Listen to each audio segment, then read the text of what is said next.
Mic बंद कर दिया गया। उमर अयूब और पीटीआई के अरकान स्पीकर डाइस पर चले गए, जिसके बाद स्पीकर ने उनको दोबारा बात करने की इजाजत दे दी। कौमी असम्बली इजलास के दौरान इज़हार ख्याल करते हुए उमर अयूब ने मुतालबा करते हुए कहा कि पंजाब में हमारा एक नौमर सियासी वर्कर जख्मी हुआ, IG पंजाब को हटाया जाए। इस मामले पर जिम्मेदारी वजीर आला पंजाब मरियम नवाज पर आयद की जाए। उमर अयूब ने कहा कि मेरी तकरीर बराह रास्त नहीं दिखाई गई, मैं वजारत उज़्मा का उम्मीदवार था। कल मेरी तकरीर बार बार रोकी गई। शहबाज शरीफ की तकरीर नहीं रोकी गई, क्या वो आसमान से उतरे थे? उनकी तकरीर नहीं काटी गई।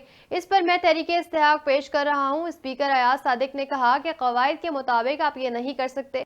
उन्होंने कहा कि गुज़िश्ता रात सदारती उम्मीदवार महमूद अचकज़ई के घर पर छापा मारा गया, उनके घर पर छापे के खिलाफ करारदाद पेश करेंगे और इसकी हम भरपूर मसम्मत करते हैं। स्पीकर कौमी असम्बली ने कहा कि हाउस किस तरह चलता है इसके कवायद लिखकर टेबल पर रख दिए, इससे ज्यादा बात की इजाजत नहीं दी जा सकती।